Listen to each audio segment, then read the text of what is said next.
दोस्तों, आज जो मैं आपके सामने जिस विषय पे हम बात करेंगे, जो विषय मैं आपके लिए लेके आया हूँ, आप में ही बहुत सारे जो विद्यार्थी हैं उन्होंने मेरे से बहुत सारे प्रश्न किए थे और पर्सनल मैसेज भी उन्होंने मेरे से किए थे कि किस तरह से नेट क्वालिफाई करने के लिए कितना समय लगता है। इस तरह से बहुत सारे तमाम प्रश्नों के उत्तर मैं आज आपको दूंगा, ठीक है जी। तो बहुत सारे प्रश्न थे ऐसे और उनका मैं जितने अपने अनुभव के अनुसार आपको बताने की कोशिश करूंगा।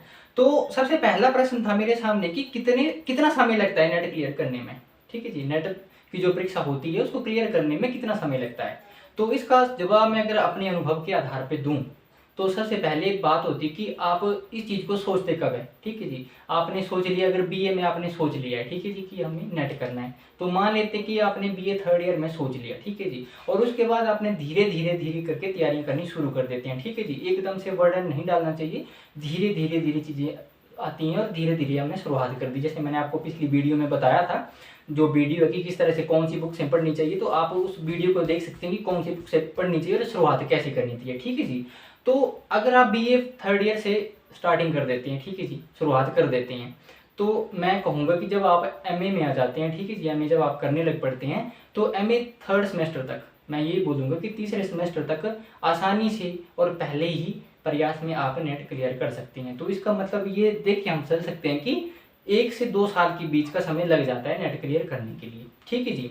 तो ये हो गया आपका पहले प्रश्न का जवाब। और अगर मैं खुद की बात करूं तो खुद के अनुभव के आधार पे मैं बात करूं तो मैंने भी बीए 5वें सेमेस्टर से ये शुरू कर दिया था इसको पढ़ना और स्टार्टिंग कर दी थी इसकी, ठीक है जी। हमारे टाइम में सेमेस्टर सिस्टम हुआ करता था, परंतु आज के दौर में जो ईयरिंग सिस्टम चला हुआ है तो थर्ड सेमेस्टर, ठीक है जी, थर्ड ईयर सॉरी, और हमारा 5वां सेमेस्टर था, ठीक है जी। तो तब से मैंने शुरू कर दिया था और जब एमए थर्ड सेमेस्टर में हुआ मैं तो मैंने पहले ही प्रयास में अपना नेट और जेआरएफ क्लियर कर लिया था, ठीक है जी। तो इसके बाद हमारे सामने प्रश्न आता है कि किस तरह की रणनीति बनानी चाहिए। तो रणनीति की अगर स्ट्रैटेजी की मैं बात करूं तो स्ट्रैटेजी में सबसे पहले आपको देखना है कि आप कितने घंटे पढ़ते हैं। अगर आप 6-7 घंटे पढ़ते हैं, ठीक है, दिन में, तो हर दिन 6-7 घंटे जरूर पढ़िए ही पढ़िए। और सबसे बड़ी बात कि आप रणनीति तो बना लेते हैं, जो नेट का सिलेबस है, ठीक है जी, वो आपके सामने होना चाहिए बिल्कुल, ठीक है जी। जब भी आप पढ़ो तो आपके सामने नेट का सिलेबस होना चाहिए और सिलेबस के हिसाब से आप तैयारियां करो,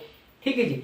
और रणनीति का यही है कि मैं कहूँगा कि कम से कम अगर कैपेसिटी के अपनी जो कैपेसिटी होती है लोगों में, विद्यार्थी में जितनी अपनी कैपेसिटी होती है, परंतु उसे अगर मैं सही तरीके से बात करूँ तो 8 से 10 घंटे पढ़ना चाहिए।